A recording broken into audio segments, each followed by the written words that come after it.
Hello, everyone, and welcome. My name is Renata Arif, and I'm the Assistant Director for Admission Recruitment here in the Graduate School of Education. Thanks so much for joining us this evening to learn more about tips and strategies as a working professional who's applying to graduate school.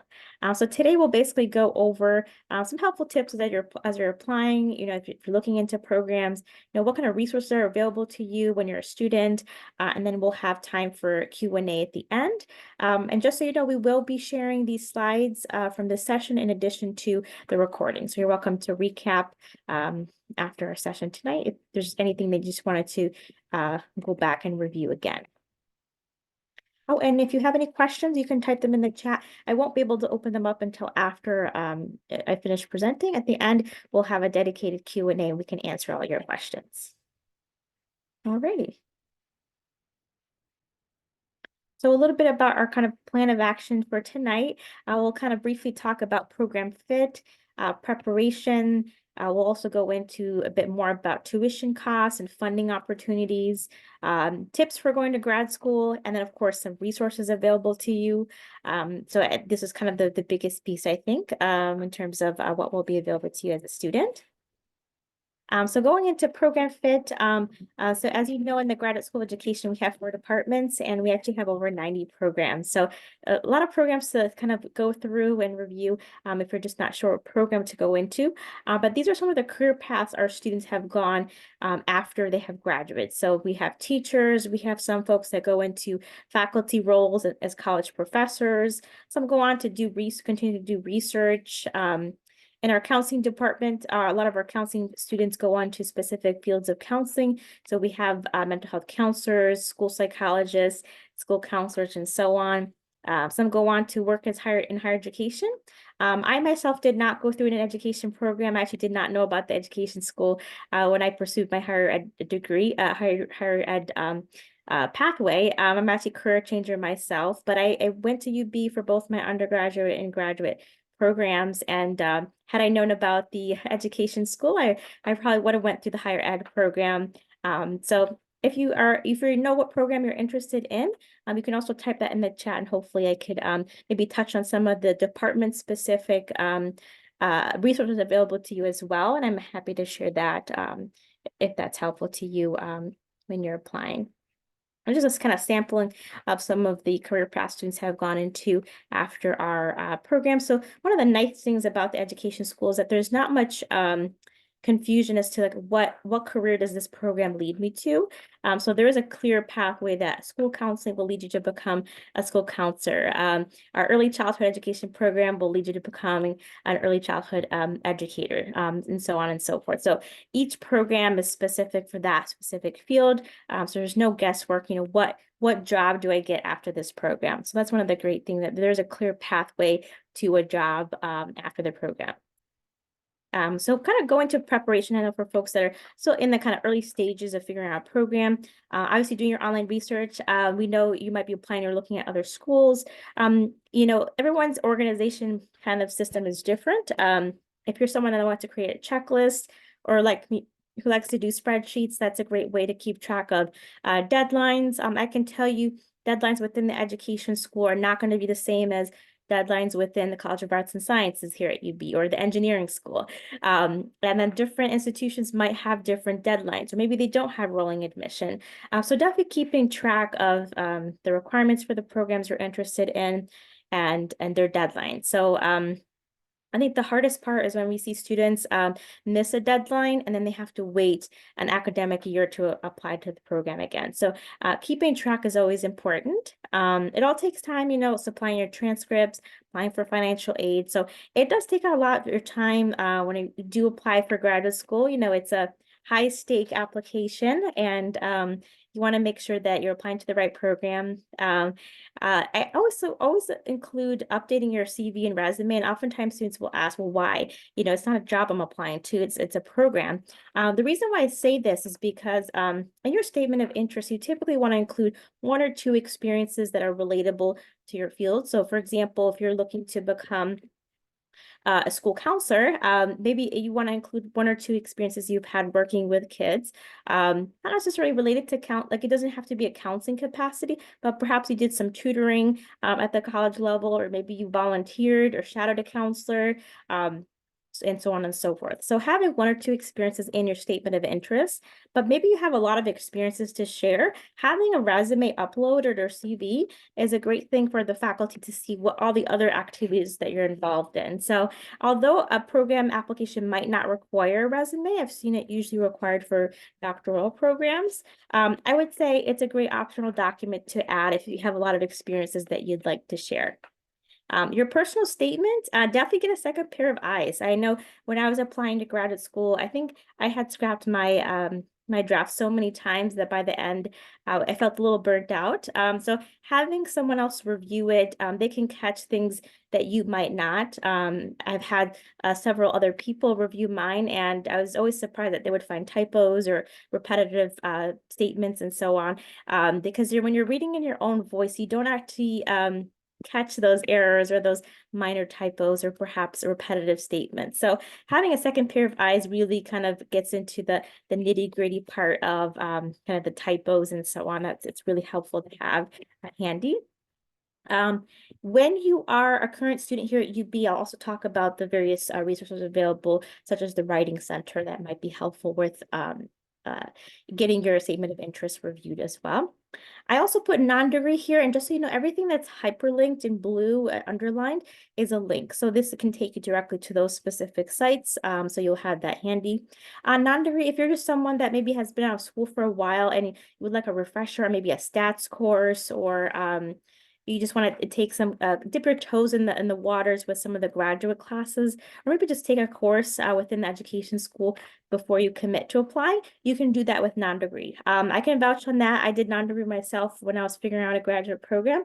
I did all 12 credits. You don't have to do all 12 if you don't want to. It's not like a requirement you need to, but your capacity is 12 credits. That means you can take up to 4 classes of graduate level classes within the education school. So if you're applying to a counseling program, but you're like, I don't know which counseling program, let me take some non-degree classes, you can do that through non-degree. And depending on the program that you plan to apply to, so say your end goal is to become a school psychologist or school counselor, make sure the non-degree classes that you're planning to take are going to be within the curriculum of your program, so that you aren't just taking any classes willy-nilly. Just to dip your toes, it's great, but you want to make sure it can transfer in somewhere to a program that you are interested in later on. That'll transfer in as credit. The only caveat with non-degree I always share is that it's not eligible for FAFSA or federal aid. So unfortunately, you do pay out of pocket for it, but it's an option if someone has interest. And I recommend it if you're kind of looking to kind of have a refresher, maybe dip your toes in the graduate waters before committing. We also have alumni mentors. So if you want to chat with an alum from one of the programs that you're interested in, definitely go to the website here.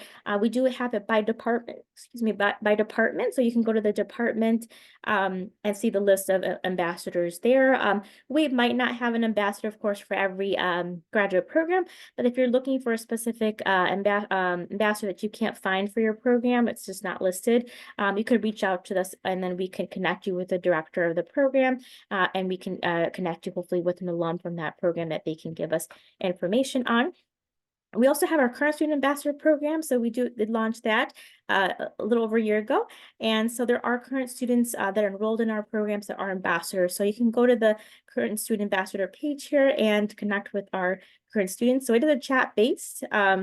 And our alumni network is email based. So you can see their email, their current position, where they're working, what year and what program they graduated from. So if you want to talk to somebody that graduated maybe a few years ago, it's been kind of developed in their field, you can definitely do that. Or if you just want to chat with a current student to see what the classes are like, and how you manage full-time work while you're a student, and so on and so forth, that would be our current student ambassador program, which I would highly recommend.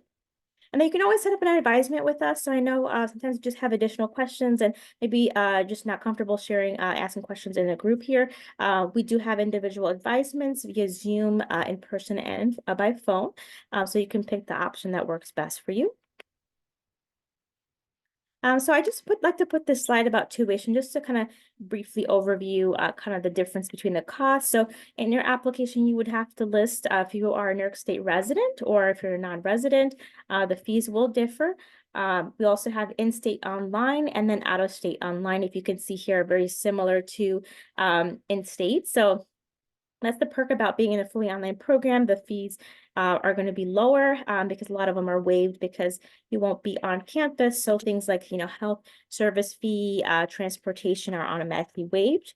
And then especially if you're an out-of-state student that's enrolled in a fully online program, you do have the perk of having very comparable tuition as if you were an in-state student.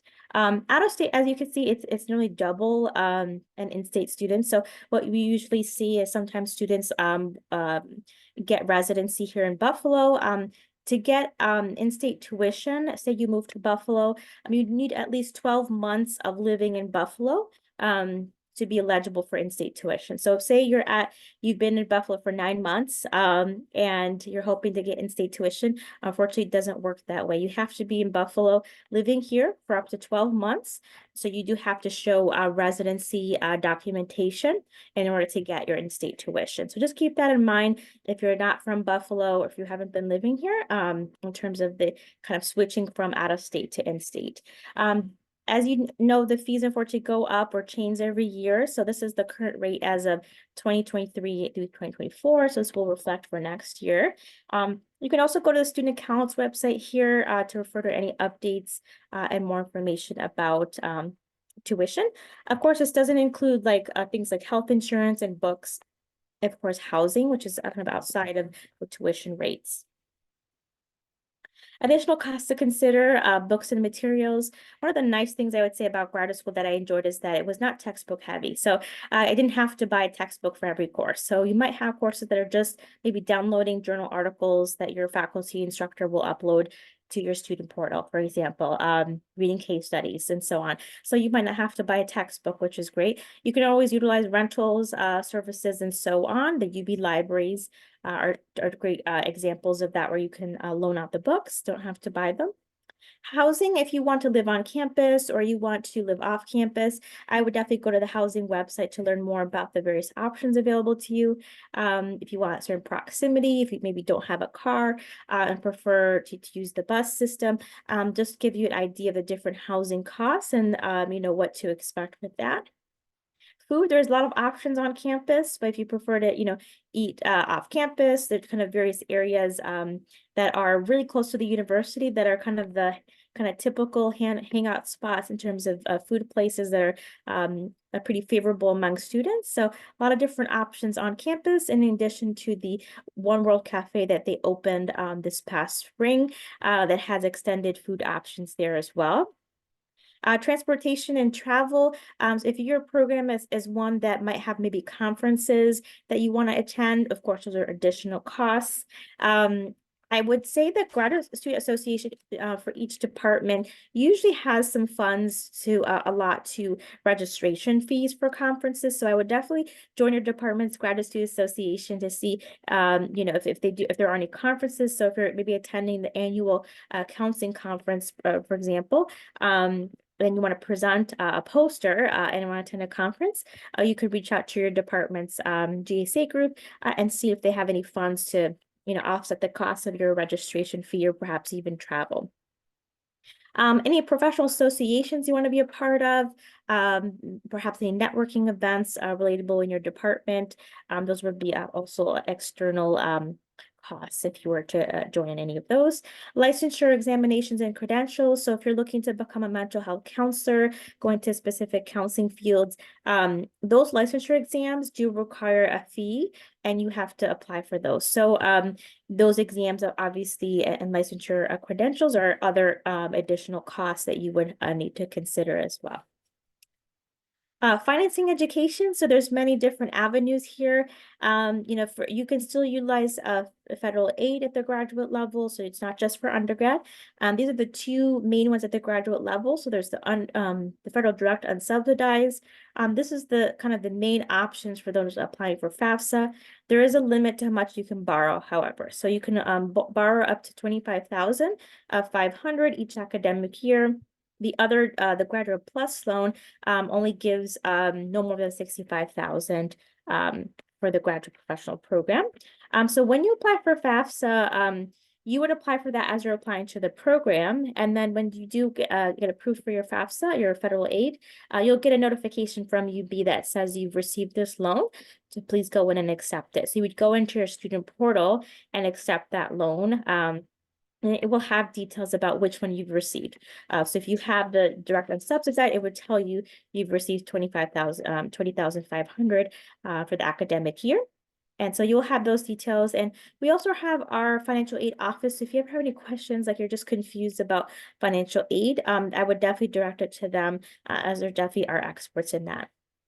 PhD funding. So for anyone here interested in doctoral programs, there's an opportunity for full funding. That would include a stipend of up to $38,000. You'll also get a position like a graduate assistantship or research assistant. And then you'll also have tuition remission. So with a PhD program, you'll automatically be reviewed for full funding. So there's no need to write anything in addition in your application. So you're automatically reviewed for that. Typically, acceptance letters are sent first, and then some weeks after, funding letters will go out. So in terms of timeline, if say by March you haven't received a funding letter, it means most likely you haven't received it, or perhaps you're still reviewing.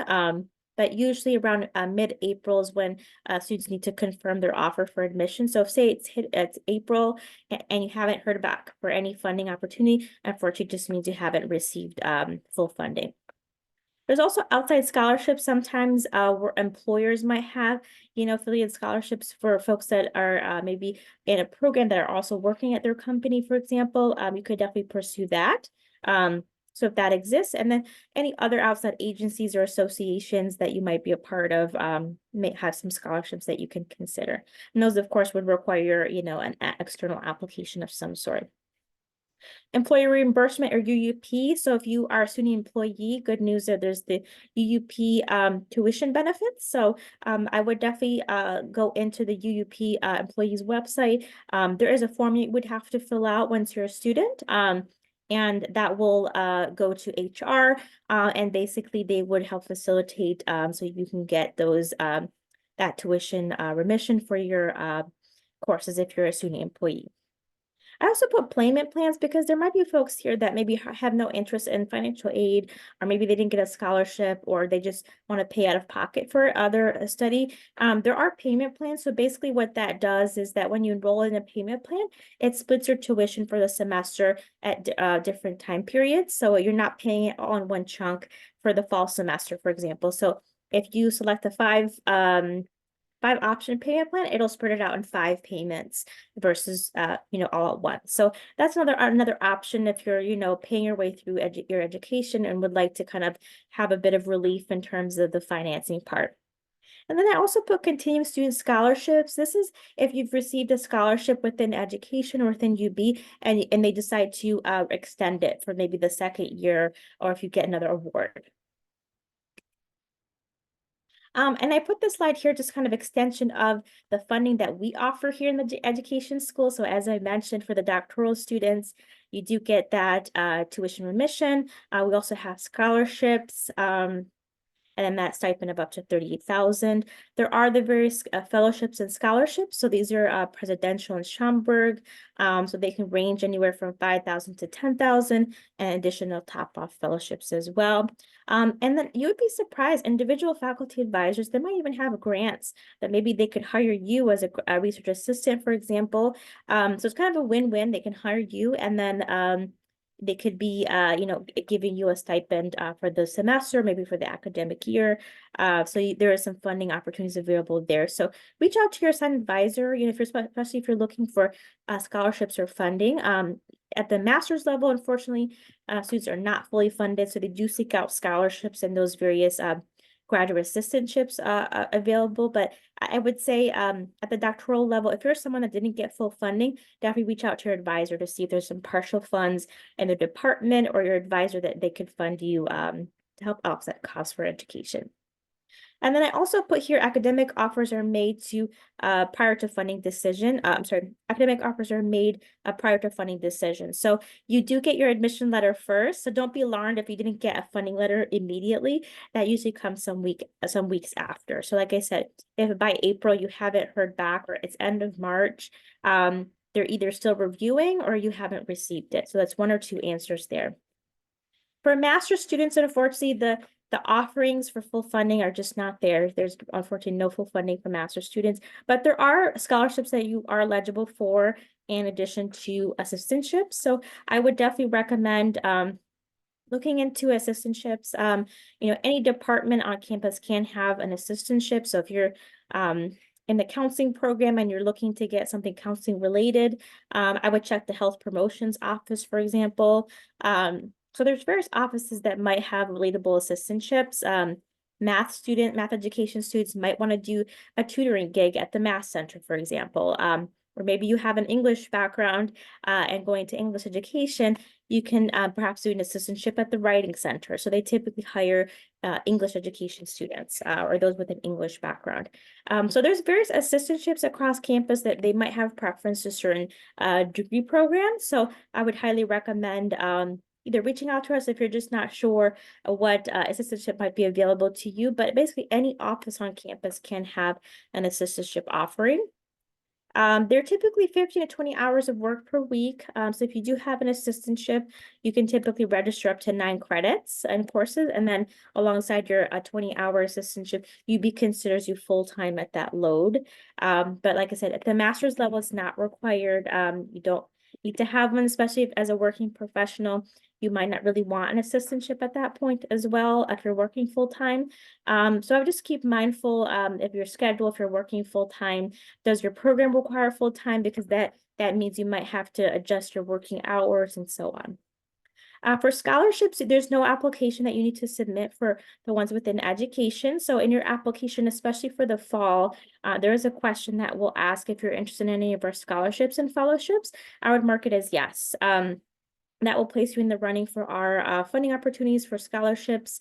There's the Dean's Scholarship and the various fellowships. So mark that as yes, and you'll be placed in the running for those scholarships. I would also take a look at the Office of Fellowships and Scholarships website because they do have other external UB institution scholarships, other outside institutional scholarships as well. Those might require additional applications for. So you're going to want to go to those links and apply directly to those.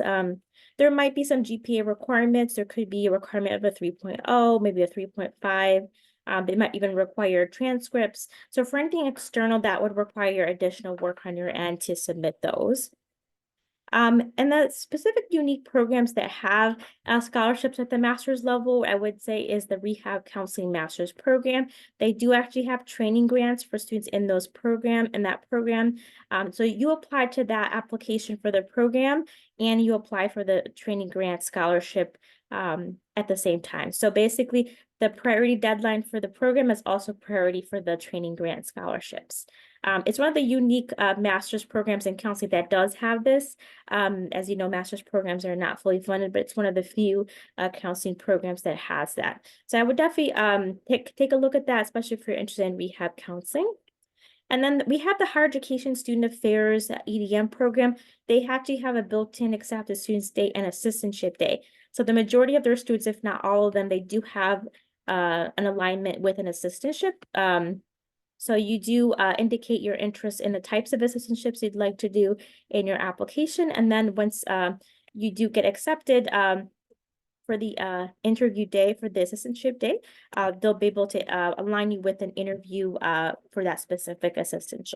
So say you have an interest in campus living, they will align you with an interview for campus living here at UB. Funding for teacher candidates. I'm not sure if anyone here is interested in teaching, but there are there's the federal Teach Grant. This awards up to $8,000, so $4,000 per year for funds. So you have to be in a high need field. So if you click into this link, it will go directly to the Teach Grant website, and you can get some more information on the the various high need fields. I didn't see anyone here today interested in the federal teach grant, but if anyone is interested, I can share a bit more. But it's kind of a general gist. Must be in a high need field. I believe they do have a GPA requirement. So the way it works is if you are accepted and say you're in a math education program, we send a list from our admission office to the financial aid office with who's in the high need field and who's met the GPA requirement. And then they'll reach out to you about the process for the federal teach grant. And these are some of the kind of requirements. So it must be at a public or private elementary school, secondary school, and then basically that serves families of low income. And then at least 4 academic years within 8 years after completing enrollment on the course of study which you received the grant. So there are some requirements attached to this grant, so just keep that in mind if you're interested. And how do you apply? Like I mentioned, most of the applications are scholarships are not really going to require a specific additional application. So in our education school program applications, basically the program that you apply to, if it's for fall admission, there's going to be a question that asks if you're interested in any of our scholarships. Mark it as yes. No additional things need to be added. Basically, they would look at your transcripts, your references and any documents you've uploaded right with your application for that. Unless you decide to apply to any external scholarships, of course, that's might be a separate application that you would have to submit. But within education, we do not have any additional applications you need to submit. And then you'll be notified with any funding. So like I said, for PhD, funding letters come after. If you're a master's student, if you got a scholarship, that will also come after the acceptance letter. If you're a current UB student or alum of UB, you have access to the UB Bullseye, which is basically a job portal and also an opportunity to check out any scholarships on there as well. So I would take a look at that website and see if there's anything that piques your interest when you're a student, or if you currently have access, you could take a look at the various opportunities available. And then there's also the UB Academics portal, which allows you to get matched automatically with scholarships across UB. This, unfortunately, you can't view until you're a current accepted student. So if you're still looking for scholarship opportunities, you can go through that website. Now going to tips for going to graduate school. For doctoral, one of the key things is just making sure that you're applying to the right fit program, and we have the faculty to support your research. So it's part of the process where you do reach out to faculty you're interested in working with. Introduce yourself and the research that you're looking to do, and see if there's a good fit. You could also set up a Zoom call with them if you want to kind of learn more. But you don't necessarily need to have an assigned advisor before you apply for a PhD. I think that's the most common misconception. You can still apply even if you haven't received a response back, but it's just important to kind of, put a face to the applicant as you're applying to doctoral programs, because we want to make sure that our research, your research matches our faculty's specialties, and that we have folks to support you. So the way it works is that if you are accepted, they try to align you with your first choice. So in your application, you do have to note the name of the faculty member you'd like to work with. Sometimes for doctoral applications, there might be an additional research statement you have to submit, which is in addition to your personal statement that you write. And that's where you talk about, more about your research and the faculty you want to work with. If they find that there's a better fit faculty for you, or perhaps they have enough advisees, you get a different faculty. So they'll try to align you with someone that's best fit for your research. For masters, you do not have to find a faculty. Good news, you're just automatically assigned to one. It's typically the director of the program as well, and that person will guide you on, classes to take and so on. Engaging with the UB community. So if you want to learn more about what UB is offering, the various research and scholarships that the faculty are working on, definitely take a look here. And then you can learn more about your field through various organizations, get involved as a student. Like I mentioned, the GSE groups are very involved. So you have different opportunities within your department to connect with your peers. There's also the annual GSE has a research kind of poster conference that they do. So if you're in the PhD program and you want to kind of get your research out there, I would definitely attend that. Departments have various kind of mentoring and networking events, so definitely take advantage of those opportunities. And then reach out to your references early. Like that's the biggest thing I've seen is that, programs that have deadlines around the holidays, around New Year's, sometimes the faculty or maybe professional references might wait till the very last minute to submit a reference. So I think my biggest tip to give here is give your references your internal deadline. So if your program has maybe like a January 1 deadline, I would not say January 1 to submit the references. I would probably say December 1. So give yourself a buffer period where, in case something goes awry or, they got sick and, they can't submit a letter or left the country, whatever the case may be, you can kind of pivot and find somebody else to replace that reference. So I've seen it happen, especially during the holidays, the heavy kind of busy season. As we also near the kind of end of December and around that grading period of the end of the semester, faculty might take a while to get references. So the good news is that when you are working professional, we don't expect you to dig up a faculty reference from like over 10 years ago if you haven't, kept in contact with those folks. So I would try to stick to professional references that are more current. So if you're a teacher or current administrator, seek out maybe your supervisor or colleague for references instead of digging up somebody that may be retired that has, not much to say when you apply to a doctoral program or maybe another master's program. So I think the key here is figuring out, for doctoral programs, they're going to want to see some academic ones.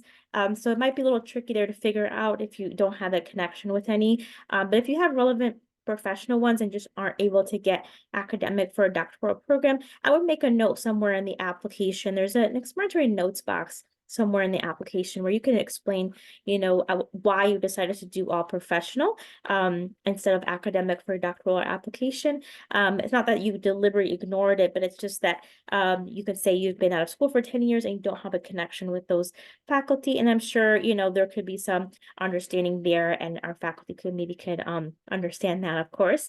But there are programs where it doesn't require you to have academic references. I can tell you our school counseling program, you get a lot of folks that are career changers. So oftentimes they are supplying all professional references. So if you kind of come into a predicament where you are applying to a program where it says preferred, to academic and you just don't have them, figure out who you might ask as a professional reference in place of that, and then put a note somewhere in the application as to why you did that so that they know and are aware. And then start your application and submit early. I know we might have some hard deadlines or priority enrolling admissions.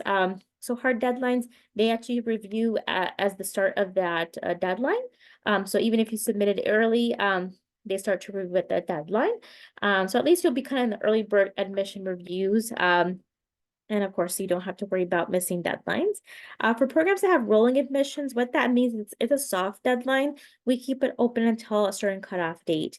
So if it's, priority of January 1 through, let's say, if it's for a spring program, typically I've seen it rolling is like November 1 to January 15. So if that rolling is through January 15, don't obviously wait till January 15 to submit, but I would try to do it early on, just to kind of get it done with and give yourself a buffer period if you're still waiting on references or something comes up and you're need to kind of quickly adjust or get a new reference so that you give yourself enough time to kind of pivot in case something goes wrong there. And let's talk more about resources. So this is kind of a sampling in the next few slides of what's available to you as a current student. So I mentioned the Center for Excellence in Writing. This is going to be great when you're a current student, but if you are already an alum from UB, they do actually have an internal service where you can reach out to them and they can read over your statement of interest for graduate school. But it does have to be for a program within UB. And you have to be an alum from UB for that service. So if you aren't a UB student yet, you haven't applied, you will have access to their service when you're a student. They do have consultations with PhD level advisors, so they will assign you to a PhD level advisor. They do have one per academic department, so they would most likely match you with someone within education. And you can actually make up to 3 appointments per week. I learned that you can actually come to them with like a very discovery draft document. It could be a very rough, couple sentences if you're struggling to write your statement of interest. They can really help you through that process. I've linked all of their websites here for these resources resources so you can go through them and take a look at what they offer and so on. We also have the Career Design Center. So they're basically our home to resume writing and career advice. So I would say in terms of the career advice, it's more geared towards undergraduate students. So I would not think I don't think I would recommend it for working professionals. So I think if you need someone to review your resume or help you update your resume, they're the office for that. So they have a service called VMock, and that provides personalized feedback on your resume. So it's a very quick way to get that process, especially if you just kind of haven't updated for some time and you need that. You're welcome to do that in their office. And then they also have advisements as well if you wanted to meet with a career design advisor.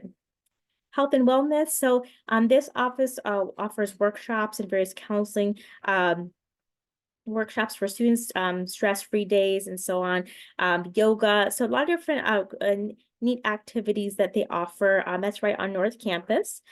They do not offer health-specific like medical emergencies. So if you have a medical emergency, this would not be the office for that. This is more kind of preventative health, I would say, and more so workshops, but a lot of different offerings that they have. UB Information Technology, this is going to be kind of your hub for any technical issues. You're having issues with your UB email setup, your UB account. This is the place to help troubleshoot with that.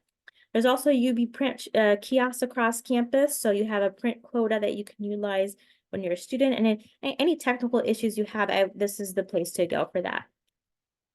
Veteran resources for anyone here that's a veteran or dependent on a veteran. We have a dedicated office for the veteran services. They also have a pretty neat exclusive lounge for veterans as well. And basically they assist students with basically their benefits. So if you're having trouble like navigating that process and how to kind of transition to a university life and just need additional assistance with your benefits, they have professionals here to chat with and help you kind of walk through that process. And they also have connections with local and national groups that also support veterans. So really great office if you have that background. And then this link is definitely a wealth of links and experience and various details for current students. So if you're a new student, it'll give you like any resource available to you all on one page. So you can kind of go there. It's kind of like a one-stop shop, I would say, for helping like almost like a service directory, I would say, to help you along with finding some services that you might need that you haven't thought of and you were thinking about it, but you just didn't know that you needed it at the time. This is the place to go for that. There's also for international student services. So if, international students do have a lot of kind of to-dos when they're accepted. So this is another good hub for them to attend. So if you're an international student, I would definitely bookmark this link as it will definitely have very important information for you when you're a student. One Cape, another one-stop shop. This is also on the North Campus. They basically streamlined the various services. So financial aid is here and registrar. So if you need, for example, an official transcript for a job that you're applying to, this is the place to pick it up if you're picking it up in person. Anything with your UB card, you can go here for that. Parking, if you have a car, you need to register and get a parking tag, you can do that here as well. Most of these things can be done electronically nowadays, but there is an official office that they have if you ever just wanted to stop by. Health insurance forms, if you already have like a health insurance plan through your employer and need to have something waived, there's waiver forms that you can fill out.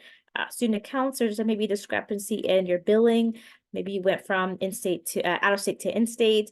This is the place to get that sorted out.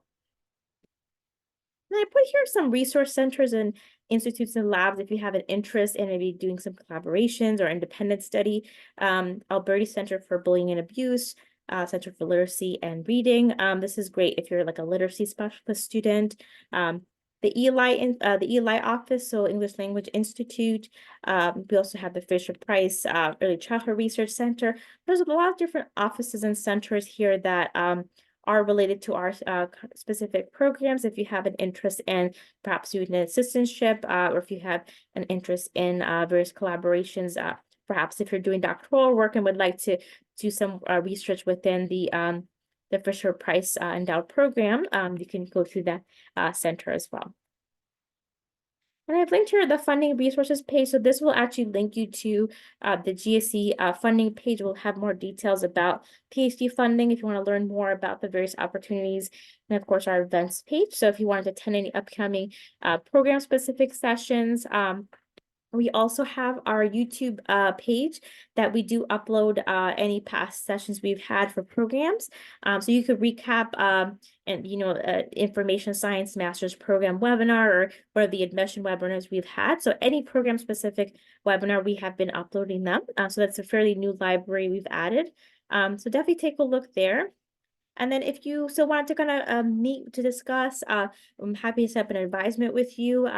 So you can go to our scheduler here and schedule an advisement with us. And as we kind of move into the holidays, the times might be a little limited, but we always have times that we can accommodate and add you to the schedule. If the times don't work for you. And I know we do get a lot of working professionals that might not be able to attend certain times, and I do offer after 4:30 if that works better. We also have early morning and so on. So now we are at the Q&A portion, and now we can go ahead and take your questions.